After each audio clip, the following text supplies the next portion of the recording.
Alors, première étape, je vais ouvrir l'image d'arrière-plan. Menu Fichier, Ouvrir, et je choisis l'image caméra.jpg. J'ouvre, apparaît une fenêtre, et j'opte pour préférer le profil incorporé, et je valide en faisant OK. Apparaît ma photo. Je souhaite recadrer l'image et recentrer l'appareil photo. J'aurais gardé le bas de l'image, recadré un peu au-dessus et sur les côtés. Pour cela, je me rends dans la palette d'outils, je choisis l'outil Recadrage. Dans la barre d'options, je reste bien en rapport L et H et je viens sur le coin en haut à gauche du cadre. Je glisse le coin vers le bas à droite jusqu'au moment où le haut de l'image sort du cadre. Et en jouant sur le coin en haut à gauche ou en haut à droite, je vais faire en sorte que l'appareil photo soit au centre de ma grille de recadrage. Encore un petit peu comme ceci. Voilà. J'ai donc ainsi supprimé la partie gauche, droite, haute. Par contre, je ne recadre pas en bas. L'objectif est relativement centré. Pour éventuellement déplacer ma grille, je positionne dans la grille de recadrage et je peux encore, si besoin, ajuster la position. Je recentre bien l'objectif. Quand ça me convient, je passe à la barre d'options et je vérifie que la case « Supprimer les pixels reliés » n'est pas cochée. Le but est de couper dans l'image, mais pas de manière définitive. Je pourrais ainsi à tout moment ajuster le cadre et refaire apparaître des parties que je ne voyais plus. Quand j'ai terminé, je valide en cliquant sur le petit V dans la barre d'options, le V de validation. Une fois validé, on voit l'image recadrée. J'ai donc supprimé un peu de la partie à droite, un peu de la partie gauche et de la partie haute de la photo. Par contre, je n'ai rien recadré en bas. On voit dans la palette calque que l'arrière-plan est devenu un calque 0. Ensuite, je souhaite renforcer le contraste de l'image et également un peu assombrir les lumières du bas. Pour cela, je me rends dans la palette calque en bas, quatrième bouton, et je choisis le réglage de courbe. Dans Propriétés, apparaît un histogramme avec une ligne traversant une grille. En bas à gauche, le point symbolise le noir et en haut à droite, le point symbolise le blanc. Je voudrais foncer mes lumières, donc je prends le point en haut à droite et je vais l'abaisser. En abaissant le point, je fonce au départ les blancs, les lumières et hautes lumières, les couleurs moyennes, les couleurs foncées, voire même les noirs. Je remonte et je vais glisser mon point légèrement vers le bas. En faisant ça, j'ai réussi à assombrir notamment les lumières de la photo.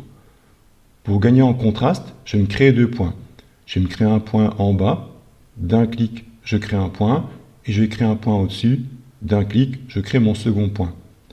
Je vais prendre le point du bas et je vais l'abaisser.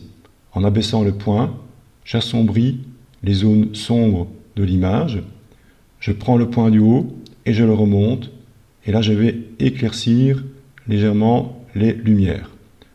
En marquant ainsi mon S, j'augmente le contraste et je gagne en contraste sur ma photo. Voyons voir avant-après. J'ai donc bien gagné en contraste et j'ai aussi légèrement assombri le bas de l'image, la partie la plus claire. Notez également que la coloration un peu rougeâtre du noir à l'arrière-plan a disparu puisqu'on a ici assombri le noir de la photo. Je voudrais maintenant encore plus assombrir le bas de l'image. Pour cela, je me rends dans la palette calque en bas, quatrième bouton, et je choisis comme réglage le réglage de lumière et de contraste.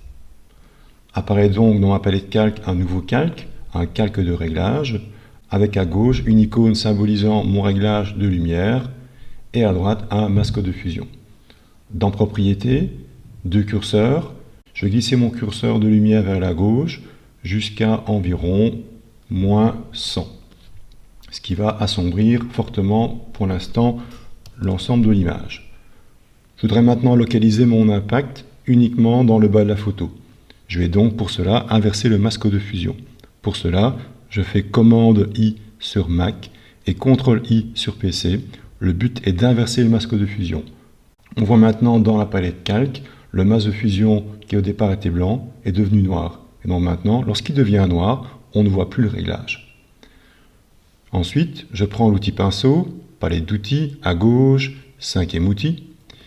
Je vais prendre comme couleur du blanc, à savoir l'inverse du noir, que l'on voit sur le masque de fusion. Pour cela, si vous avez comme moi du blanc en dessous et du noir au-dessus, j'enfonce la touche X sur le clavier pour inverser les couleurs, de telle manière que le blanc passe au-dessus et le noir passe en dessous. Quand c'est fait, je me rends dans la barre d'options en haut à gauche, je choisis une forme ronde avec une grande taille. Je vais prendre 500 pixels et une dureté égale à 0. Je vais mettre 50 en opacité. Avec mon pinceau, avec du blanc, 50 d'opacité, une grande taille de 500 pixels, une dureté à 0 sur le masque de fusion. Je vais maintenant passer sur le bas de l'image. Et maintenant, partout où je passe, je vais faire apparaître mon réglage de lumière à 50%. Donc je ne passe qu'une seule fois pour qu'il n'y ait pas d'addition. Je passe bien sur le bas de la photo et j'ai ainsi assombri tout le bas de l'image à 50%. Au besoin, si je repasse une deuxième fois, on voit que l'impact est plus fort. Je passe donc une deuxième fois et voilà. Étape suivante, on va tracer une sélection elliptique dans l'objectif. Je me rends dans la palette d'outils en haut à droite et je choisis l'outil sélection elliptique, le deuxième outil parmi les 4 outils disponibles. Dans la barre d'options, je mets bien 0 en contour progressif, je suis bien en style normal et la case lissage est cochée. Parmi les 4 boutons disponibles, je prends le premier. Je vais ici sélectionner l'objectif en laissant l'écriture en dehors de ma sélection. J'enfonce et je maintiens le bouton gauche et je trace ma sélection. Pour faire éventuellement un cercle parfait, je maintiens la touche majuscule, Shift enfoncé, et au besoin, pour déplacer ma sélection, j'enfonce et je maintiens la barre d'espacement. Je positionne donc mon cercle correctement et je mets pour cela de la barre d'espacement. Chaque fois que je la maintiens, je peux déplacer ma sélection là où je le souhaite. Je positionne au mieux ma sélection, un peu plus haut, je lâche le bouton gauche. Au besoin, pour ajuster la position, vous pouvez enfoncer une des 4 flèches du clavier, les flèches directionnelles, pour pouvoir monter légèrement vers le haut ou vers le bas, et ça en utilisant une des 4 flèches du clavier. Une fois la sélection faite, on va se créer un calque. Je me rends dans la palette calque en bas, deuxième icône, celle près de la corbeille, je me crée donc un nouveau calque. Dans la palette calque apparaît donc un calque vide, un calque vierge. Je vais remplir ce calque de noir. Pour cela, je me rends dans la palette d'outils et je choisis l'outil pot de peinture. Il est peut-être caché par l'outil dégradé. Je vais prendre du noir. Pour cela, j'enfonce la lettre D sur le clavier, D comme défaut. Et je vais faire un clic avec mon pot de peinture dans ma sélection. Avant tout, je vérifie dans la barre d'options que j'ai bien ici comme choix premier plan et non pas motif. Et aussi 100 en opacité. Je fais un clic dans la sélection et la sélection est remplie de noir. Je désélectionne en faisant commande D sur Mac et CTRL D sur PC. Étape suivante, je vais ouvrir la deuxième photo. Menu fichier, ouvrir, et j'ouvre l'image rail. Je choisis préférer le profil incorporé. Je vais prendre l'image entière et je vais la copier-coller. Je fais donc commande A sur Mac, CTRL A sur PC pour prendre l'image entière. Je peux aussi faire menu sélection et tout sélectionner. Et pour la copier, commande C et sur PC, CTRL C. Une fois l'image sélectionnée et copiée, je peux la refermer. Et maintenant, je vais coller mon image en faisant commande V et sur PC, CTRL V. Alors maintenant, je vais réduire la taille des rails par rapport à mon objectif. D'abord, je me rends dans la palette calque. Je vais un petit peu baisser l'opacité du calque à environ 50 de manière temporaire. Je fais commande T sur PC, CTRL T. Je viens sur un des 4 coins de mon cadre et je redimensionne l'image tout en maintenant la touche majuscule pour éviter les déformations de la photo. En me plaçant dans la photo, je peux la repositionner de telle manière que les rails viennent bien au centre de l'objectif. Alors, je vais encore réduire ici ma photo en taille.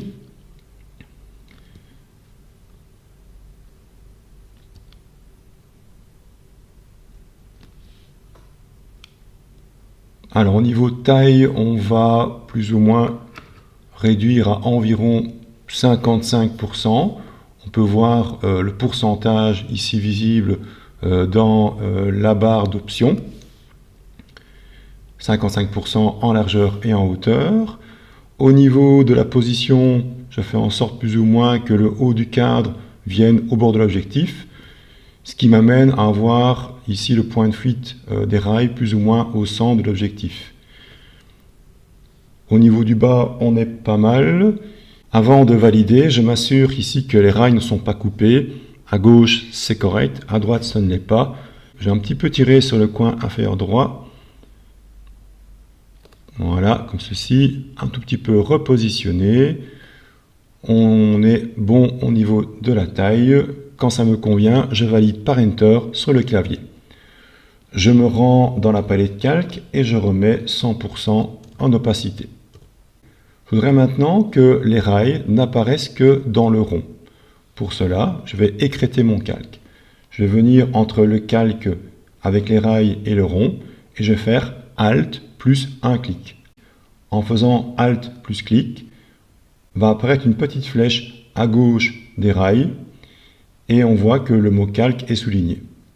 L'écrêtage a bien fonctionné.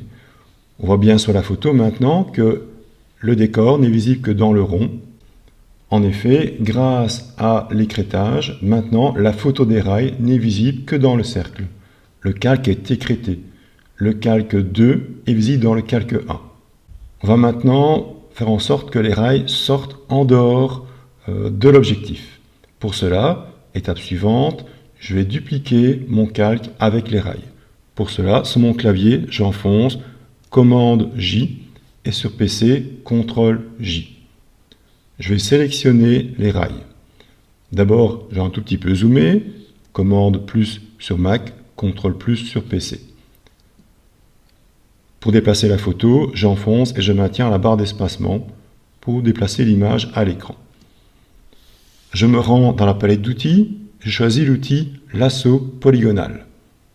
Dans la barre d'options, je prends le premier bouton pour faire une première et nouvelle sélection. CTRL progressif égale à 0, lissage coché. Je me positionne au bord du rail, un premier clic, et clic par clic, je me rends tout au bout des rails, tout en veillant à longer les rails. Je traverse les rails, je viens de l'autre côté, et je longe de l'autre côté. Je reviens au point de départ, apparaît un petit 0 et la sélection est fermée. Quand c'est fait, pour ne faire apparaître que les rails, je vais créer un masque de fusion. Je me rends dans la palette calque, en bas à gauche, troisième icône, le rectangle contenant un rond, et je fais un clic sur l'icône pour ajouter un masque de fusion. Le résultat, on voit maintenant les rails visibles et le décor autour a disparu. On voit dans la palette calque un masque de fusion. Le blanc correspond à la sélection et ce qui est visible. Le noir, ce qui n'est pas sélectionné et donc ce qui est invisible.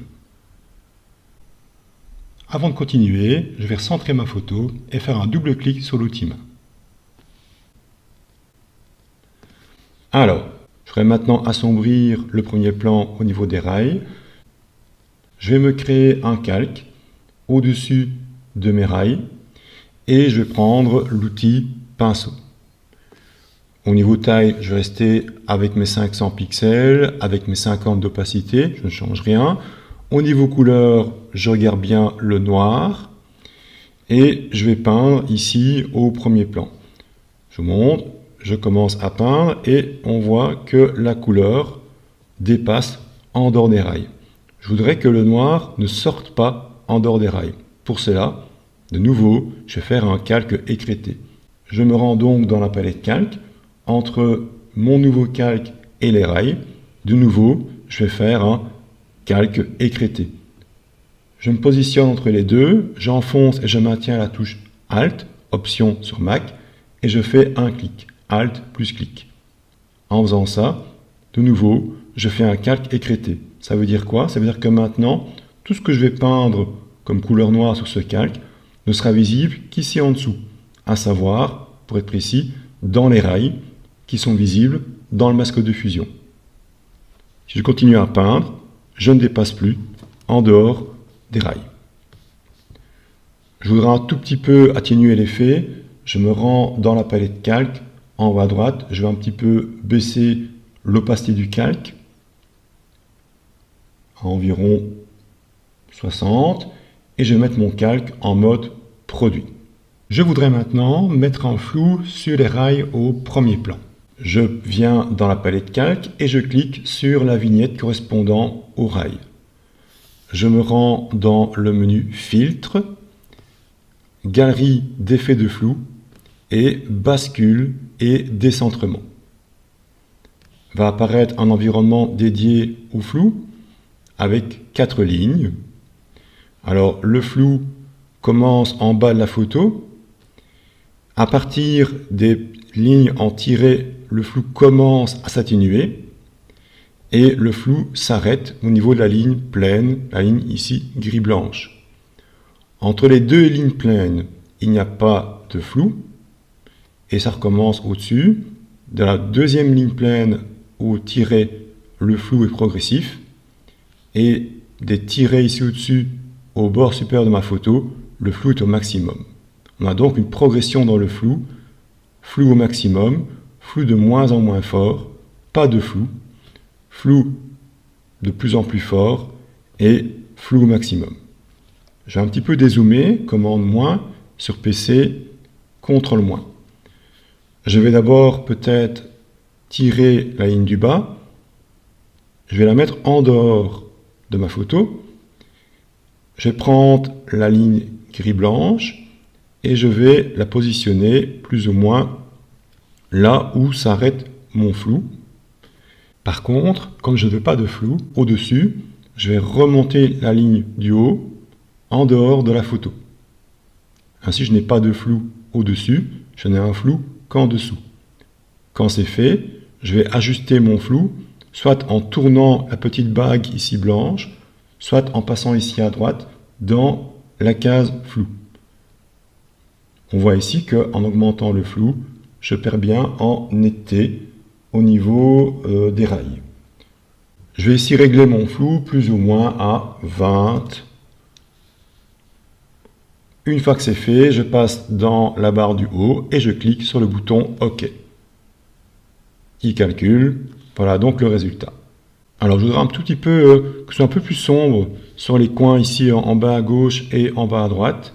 Ce que je vais faire, tout simplement, je vais venir dans la palette calque, cliquer sur mon calque de lumière et de contraste et je vais en faire un double. Pour cela, sur mon clavier, commande J et sur PC, CTRL J pour pouvoir assombrir un peu plus le bas de l'image. Voyons donc voir avant et après. Avec l'addition des deux réglages, l'effet est beaucoup plus fort. Je souhaite maintenant appliquer une coloration légèrement orangée jaunâtre au paysage dans l'objectif, de couleur un petit peu automnale. Pour cela, d'abord je me crée un calque. Je me rends dans la palette calque et j'active le calque avec l'ombre des rails. Je me rends en bas à droite dans la palette calque et je crée un nouveau calque en cliquant sur l'icône de création de calque. Je passe à la palette d'outils, je conserve ou je reprends l'outil pinceau et je vais ajuster la taille un peu plus grand que actuellement je vais mettre environ plus ou moins la taille de l'objectif, plus ou moins 1100 pixels, avec une dureté à 0. Je vais remettre 100% en opacité et je vais remplacer la couleur noire par une couleur orangée. Pour cela, je me rends en bas dans la palette d'outils et je fais un clic sur le carré de premier plan. Apparaît le sélecteur de couleurs. Alors, soit je déplace mes curseurs ici en dessous vers le haut ou vers le bas pour choisir ma couleur. Exemple, en plaçant mes curseurs à ce niveau-ci, j'obtiens des couleurs orangées. Ou bien, je vais carrément entrer dans les cases RVB, rouge, vert, bleu, les trois couleurs. J'entre 136 au niveau du rouge. Je vais choisir 67 au niveau du vert et je laisse 0 au niveau du bleu. J'obtiens donc comme ça un brun orangé. Une fois la couleur créée, je clique sur OK. Avec mon calque ainsi créé, ma couleur et mon pinceau, je viens dans l'objectif et je vais faire 2-3 clics sans bouger ma souris. Un clic, un deuxième, un troisième. Je m'arrête là. La couleur est beaucoup trop visible. Je me rends dans la palette calque en haut à gauche et je vais changer le mode de fusion. Je vais remplacer le mode de fusion normal par le mode de fusion densité couleur moins. Je vais laisser 100% en opacité. Je vais maintenant me créer un petit effet de lumière dans le haut des sapins, plus ou moins. Donc je vais me créer un nouveau calque, palette calque en bas, l'icône près de la corbeille. Je vais réduire la taille de mon outil. Je vais revenir plus ou moins à 600 pixels, avec ma dureté toujours à 0 et toujours 100 en opacité. Et je vais remplacer mon brun par un jaune doré. Pour cela, je clique sur la couleur du premier plan dans la palette d'outils et je vais venir choisir ici un brun plus orangé, un peu plus haut dans le sélecteur de couleurs. Un clic. Je valide par OK. Je vais venir plus ou moins au sommet des sapins, plus ou moins comme ceci, et je vais faire 2-3 clics sans bouger ma souris. 1, 2 et 3. Quand c'est fait, je vais changer le mode de fusion. Je passe donc dans la palette calque et je remplace le mode de fusion normal par le mode de fusion superposition.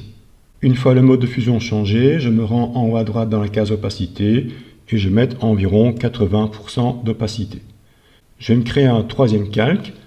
Je me rends en bas à droite dans la palette calque, icône de création de calque. Je vais choisir un point plus petit. Je vais prendre 300 pixels. Remplacer ma couleur orangée brune par une couleur peut-être plus jaunâtre. Un peu jaune doré comme celui-ci. Je me positionne plus ou moins au niveau de l'endroit où je fais apparaître ma lumière, à la cime des sapins, et je vais faire également 2-3 clics. 1, 2. Je me rends dans la palette calque, je change le mode de fusion en superposition et dans la case opacité, je réduis environ 60%. Au besoin, si vous souhaitez agrandir ou réduire la tâche de lumière, vous faites commande T sur Mac et CTRL T sur PC, vous venez sur un des 4 coins, vous pouvez ainsi agrandir ou réduire votre effet de lumière ainsi que le déplacer là où vous souhaitez. Ça me paraît bien ici. Je valide par Enter. Alors, je souhaite maintenant mettre un effet de lueur qui rayonne sur les rails et sur le tissu sur lequel est posé l'appareil photo. Je me rends dans la palette calque et je me crée un quatrième calque. Je vais remplacer ma couleur jaune par un brun beige. En cliquant sur le carré de couleur premier plan, apparaît le sélecteur. Je glisse mon curseur plus bas dans les bruns orangés et je valide par OK. Dans la barre d'options de mon pinceau, j'augmente la taille à 500 pixels et je vais réduire son opacité à environ 30 d'opacité. Je vais faire déjà des premiers clics sur les rails. Je fais quelques clics, histoire de fondre ma couleur avec les rails et le tissu.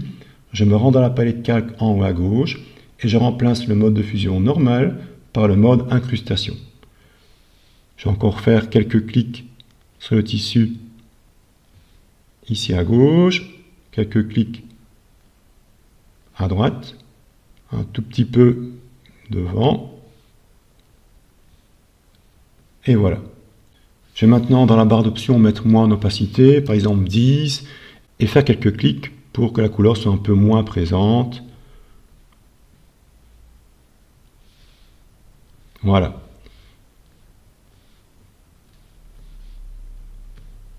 Comme ceci. Je vous montre avant et après. Étape suivante, on va maintenant ouvrir la troisième photo avec la personne et l'intégrer dans le décor.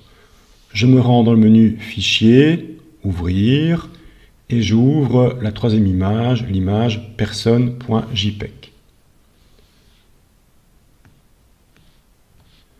On va faire la sélection de la personne. Alors, soit, vous pouvez par exemple faire avec le nouvel outil Sélection d'objets.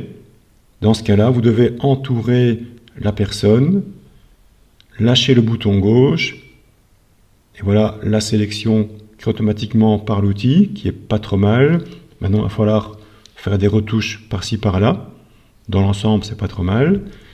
Sinon, on pourrait aussi prendre l'outil Sélection rapide. Dans la barre d'options, prendre le second bouton, le mode Ajout. Dans la case Forme, prendre une épaisseur de 10, dureté à 100. Et je coche bien la case Renforcer le contour. Je place mon curseur dans le sac, dans les jambes ou dans le bonnet. J'enfonce et je maintiens un bouton gauche et je sélectionne la personne. Je peux faire ça en plusieurs fois. Je sélectionne le bonnet, je viens dans le sac, je maintiens le bouton gauche, je continue ma sélection. Alors, petite astuce, vous voyez ici que la sélection a pris le vert entre le bras et le dos. La raison, c'est que le bras et le dos sont très très proches. Pour éviter ça, je vous montre, avant de prendre le bras, je viens dans la zone que je ne souhaite pas sélectionner, j'enfonce et je maintiens la touche Alt, apparaît un petit moins dans l'outil, et je vais faire un trait dans ce que je ne veux pas sélectionner.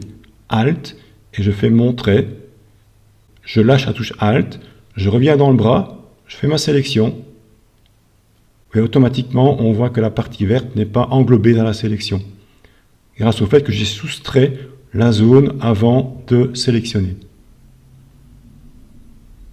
Je continue et je promène mon curseur dans l'élément que je souhaite sélectionner. Dans ce cas-ci, j'ai plutôt opté pour l'outil lasso polygonal. Je désélectionne, commande D sur PC, CTRL D, et je fais ma sélection au lasso polygonal. Je zoome un petit peu, commande plus, commande moins pour dézoomer, sur PC, CTRL plus, CTRL moins, et barre d'espacement pour naviguer sur la photo. Je prends l'outil lasso polygonal, barre d'options, premier bouton, pour faire une nouvelle sélection, contour progressif à 0, lissage, coché, et c'est parti, clic par clic, je vais faire le tour de la personne.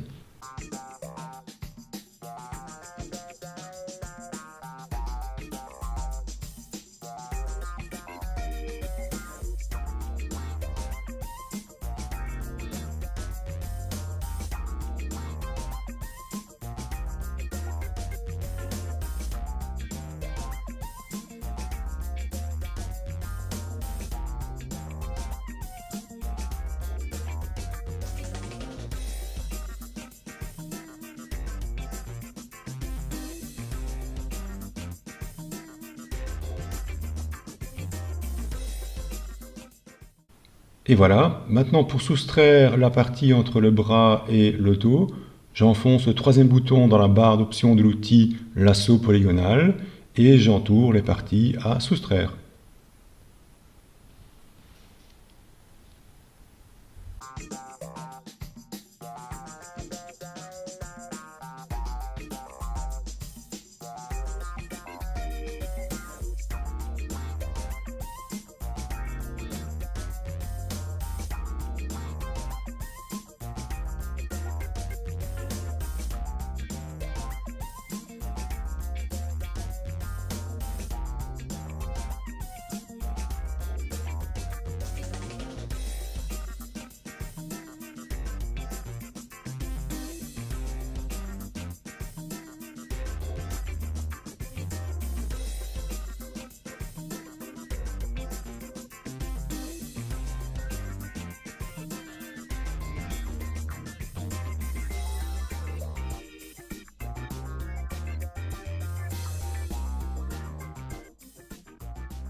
Alors quand la sélection est faite, pour récupérer un petit peu de matière dans le bonnet et dans les manches, on va faire menu filtre, filtre caméra raw, et on va dans le panneau réglage de base, ici à droite, diminuer les tons clairs pour trouver un peu de matière. Hop, je teste avec -100, peut-être un petit peu moins quand même, je vais mettre -80. Ça me paraît bien, je valide par OK. Une fois que c'est fait, je vais copier-coller ma sélection, commande C sur Mac, CTRL C sur PC. Je clique sur l'onglet de mon image avec le montage et je vais coller tout au-dessus de la palette calque. Donc avant de coller, je suis bien sur le calque contenant le brun qui rayonne sur le tissu et les rails. Et je colle par commande V et sur PC, CTRL V. Je vais convertir mon calque en un calque dynamique.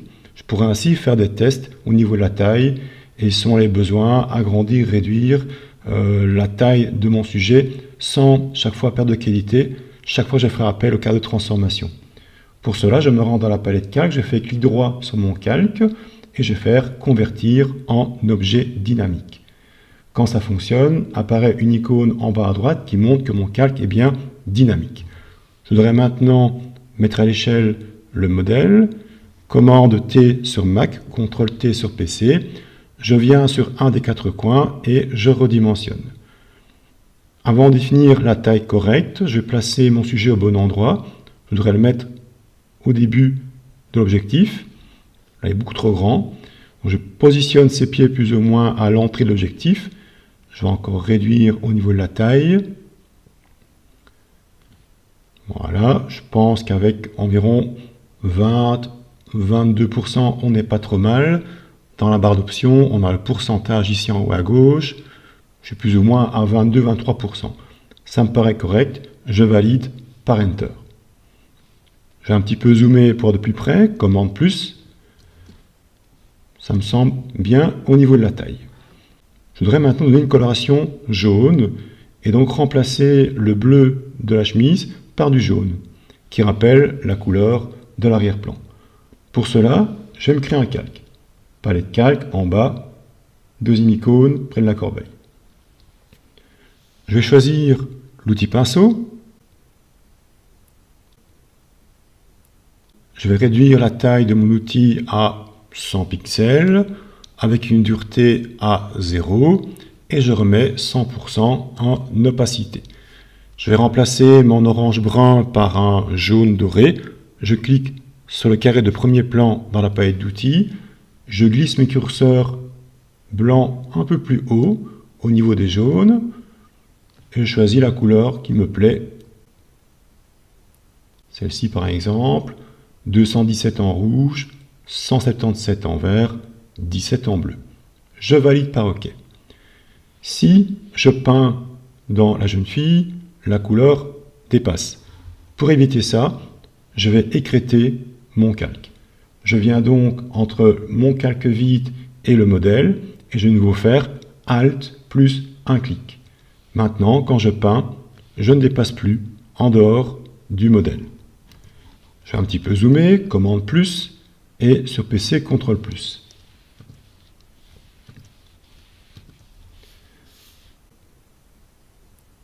Je vais encore réduire un tout petit peu la taille de mon outil.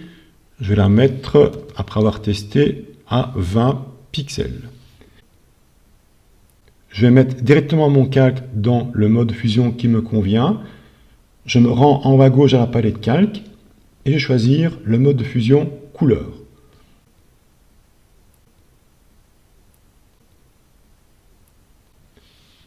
Je peins sur la chemise et je vois que la chemise change de couleur. Elle passe bien du bleu au jaune. Ça, grâce à mon mode de fusion couleur qui remplace une couleur par une autre.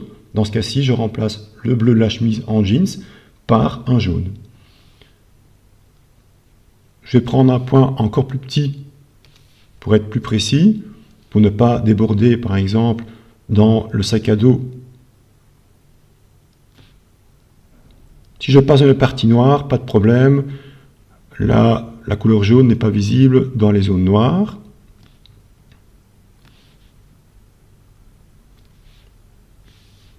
Je prends un point encore plus petit pour passer ici. Ou encore là.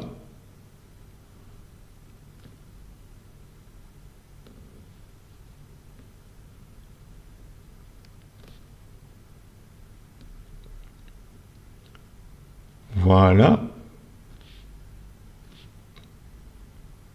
Vérifions. Voilà donc avant et après.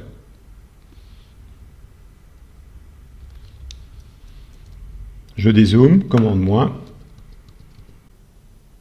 Astuce, si vous souhaitez modifier la couleur de la veste, je reste bien sur mon calque contenant le jaune. Je me rends en bas à gauche dans la palette calque. Je fais un clic sur le bouton et fixe les effets spéciaux. Et je prends parmi les effets l'effet d'incrustation couleur. Apparaît la fenêtre.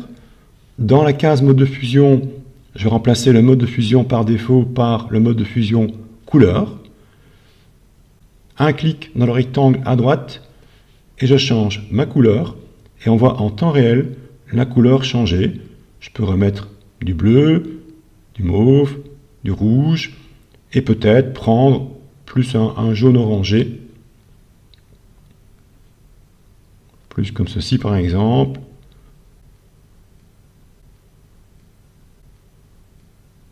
Voilà. Je valide par OK. Éventuellement, je peux modifier l'opacité de ma couleur, plus opaque, moins opaque. Je laisse ici plus ou moins 100 et je valide par OK. Voyons voir avant et après. Voilà, avec et sans mon réglage. À vous de choisir la couleur qui vous plaît. Je souhaite maintenant que ce soit un petit peu moins bleu au niveau du sac.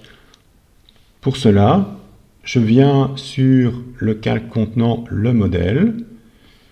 Je passe en bas dans la palette calque, quatrième bouton, et je vais choisir comme réglage la correction sélective. Dans Propriétés, je vais cibler la couleur que je souhaite modifier, à savoir les bleus. Je vais mettre un peu plus de jaune, je mets le curseur jaune vers la droite, au maximum, et je vais retirer un peu de magenta, le curseur vers la gauche, jusqu'au moment où la couleur du sac et du jeans me plaît. Voyons voir avant-après. Je décoche l'œil devant mon réglage. Voilà avant et après. J'ai ici plus ou moins moins 50 en magenta et plus 100 en jaune. Donc voilà mon résultat avant-après. Une fois que c'est fait, je souhaite maintenant ombrer le côté gauche ici du corps. Je me rends dans la palette calque en bas, quatrième bouton, et je prends le réglage de lumière et de contraste. Je vérifie que mon réglage est bien écrété, ce n'est pas le cas ici. Il n'y a pas de flèche à gauche, c'est-à-dire que mon réglage influence toute ma photo. Voyons voir. Pour que mon réglage n'influence que le modèle, je viens entre mes deux réglages et je fais Alt plus un clic. Une flèche apparaît et maintenant mon réglage n'influence plus que le modèle et pas le restant de la composition. Je vais foncer en glissant mon curseur vers la gauche au niveau de la lumière. Je vais mettre pour l'instant environ moins 40. Quand c'est fait, je m'assure que le masque de fusion est bien sélectionné. Il y a bien ici autour du masque un cadre qui me montre que le masque est bien sélectionné. Je conserve le pinceau. Je vais prendre un point un peu plus gros. Ça me paraît pas mal, environ 70 pixels. Je vais prendre comme couleur du noir. Touche X sur mon clavier pour inverser le noir et le blanc. J'ai bien 100 en opacité.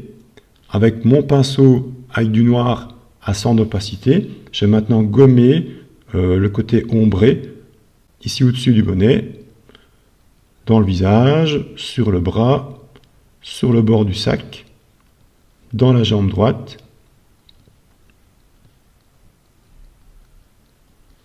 Voilà, voyons voir. J'ai donc ainsi ombré le côté gauche, mais pas le côté droit. Si maintenant je règle la lumière, l'impact ne se fait que d'un côté à gauche et pas à droite. je reste bien à environ moins 40. Voilà, avant et après. On va maintenant s'occuper de l'ombre portée de la jeune fille. On va un petit peu dézoomer, commande moins et sur PC, CTRL moins. J'active le calque contenant la jeune fille, un clic. Je me rends dans la palette calque en bas à gauche, bouton FX, effets spéciaux, et je prends parmi les effets l'effet d'ombre portée. Dans la fenêtre, je vais régler différentes options. Je vais mettre le mode de fusion en mode produit. Je vais laisser la couleur en noir. Je vais ici annuler le bruit à 0. L'angle n'a pas d'importance, la distance non plus. Au niveau grossi, je vais laisser à 0. Et au niveau taille, je vais laisser plus ou moins à 10. Et donc, avec du noir, produit, l'angle n'a pas d'importance, distance 0, grossi 0 et taille à 10. Je vais aussi mettre 100% en opacité. Et quand ça me convient, je valide par OK. Je voudrais maintenant mettre l'ombre en dessous de la jeune fille et donc derrière elle. Pour cela, je me rends dans le menu calque, ensuite style de calque, et dans style de calque, je vais choisir créer un calque. Il se peut qu'apparaisse un message d'avertissement. Si c'est le cas, vous faites OK. Dans la palette calque, apparaît maintenant en dessous de votre calque un nouveau calque qui s'appelle ombre portée. Cliquez sur ce calque pour le sélectionner et vous allez faire commande T et sur PC CTRL T. Placez-vous en haut du cadre, enfoncez la touche majuscule et tirez le cadre vers le bas. Inversez le sens de l'ombre. Une fois que c'est fait, placez votre curseur dans le cadre et replacez l'ombre au niveau des pieds. Quand c'est fait, je reviens ici à la tête de l'ombre avec la touche majuscule et je tire pour définir la taille de mon ombre. Ça me paraît pas mal. Je valide par Enter et le cadre disparaît. Je souhaite que mon ombre soit moins visible. Je me rends dans la palette calque et dans la case opacité, je vais diminuer et je vais mettre environ 70%. Pour fondre la fin de l'ombre, je vais ajouter un masque de fusion. Palette calque en bas, troisième icône, et j'ajoute un masque de fusion à mon ombre. Je me rends dans la palette d'outils et je choisis l'outil de dégradé. Dans la barre d'options, j'opte pour le dégradé premier plan vert transparent. Dans les 5 styles, je prends le premier, le style linéaire. Dans la case mode, je reste en mode normal, sans opacité. Inverser et décocher, simuler et transparence sont cochés. J'ai besoin de noir. Si je n'ai pas de noir dans la palette d'outils, touche D comme défaut. Si je dois inverser les couleurs, touche X. Une fois que c'est fait, avec mon dégradé en linéaire, en normal, avec du noir vert transparence, sur le masque de fusion, je vais tirer mon dégradé. Je me positionne en bas de l'ombre, j'enfonce et je maintiens le bouton gauche et je tire en direction des pieds. Voilà le résultat. Je monte avec et sans l'ombre. On va ajouter un petit réglage de courbe pour booster le contraste de l'ensemble de la composition et faire un petit réglage au niveau des couleurs pour un peu refroidir les noirs de l'image. Je passe dans la palette calque, j'active donc le calque le plus en haut, à savoir le calque avec le jaune. Je me rends en bas dans la palette calque, quatrième bouton, et je choisis le réglage de courbe. Dans propriétés, on a donc notre histogramme. Je vais d'abord ici jouer sur le rouge, le vert et le bleu. Et pour cela, je vais créer une petite courbe en forme de S. Je vais faire un clic ici en bas à gauche pour faire un premier point comme tout à l'heure. Et un clic ici en haut à droite. Je prends le point ici en bas, je vais un tout petit peu l'abaisser. Et je prends le point ici au-dessus et un tout petit peu le remonter. En faisant comme ça, j'augmente le contraste de l'ensemble de la composition, à la fois au niveau de l'appareil photo, des rails du train, mais aussi du modèle. Voyons voir. Je souhaite maintenant donner une coloration plus froide, plus bleutée au bleu et aux ombres de l'image. Je reste dans mon réglage de courbe et je vais remplacer RVB par la couleur que je souhaite modifier, à savoir ici le bleu. Je vais prendre le petit carré en bas à gauche. Si je glisse ce carré vers le haut, le bleu est de plus en plus présent sur l'image. Au départ, le bleu n'est présent que dans les zones noires et sombres. Et plus je monte le carré, plus le bleu est présent, également dans les couleurs moyennes, dans les couleurs claires, et au final même dans les blancs de l'image. Je redescends. Je prends donc ce petit carré, je vais un tout petit peu le remonter, histoire d'avoir une coloration un peu plus froide, plus bleutée dans mes ombres, plus ou moins à ce niveau-là. Voyons voir avant et après. À vous de régler la hauteur du curseur selon ce que vous voulez faire comme effet. Je souhaite maintenant booster un petit peu les oranges jaunes de l'appareil photo.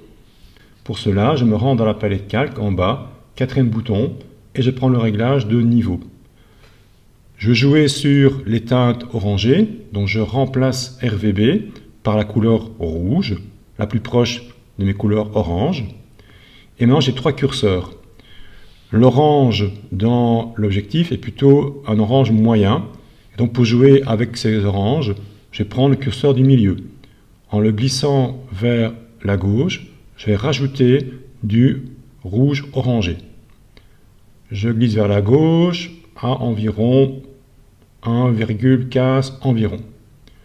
Pour l'instant, toute l'image est impactée, pas uniquement l'objectif et la couleur orange sur le tissu. Donc je vais inverser le masque de fusion. Pour cela, je vais faire commande I. Sur PC, CTRL I. Et en faisant ça, le masque de fusion s'inverse. Ça veut dire que maintenant, la vignette blanche devient noire et que maintenant, le réglage n'est plus visible.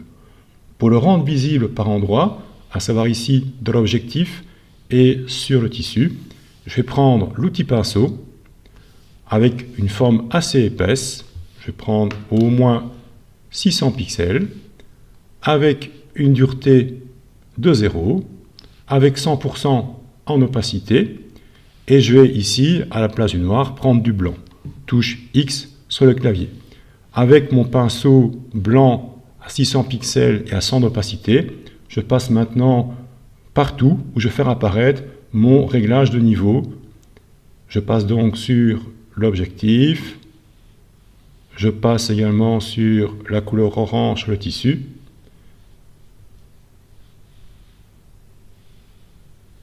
voilà, un tout petit peu sur le bord de l'objectif également. Voilà, voyons voir avant et après. Et donc grâce au fait que j'ai inversé le masque de fusion, maintenant le réglage n'est visible que dans l'objectif, sur le tissu et pas ailleurs. Voilà donc avant et après. Pour voir le résultat final, je vais masquer les panneaux, j'enfonce la touche tabulation sur le clavier. Je peux ainsi voir le résultat sans être dérangé par l'interface de Photoshop. Il me reste mes règles. Si je fais commande R ou CTRL R, elles disparaissent. Donc voilà l'image finale. Commande plus, je peux zoomer. Commande moins, je dézoome. Et donc voilà le résultat.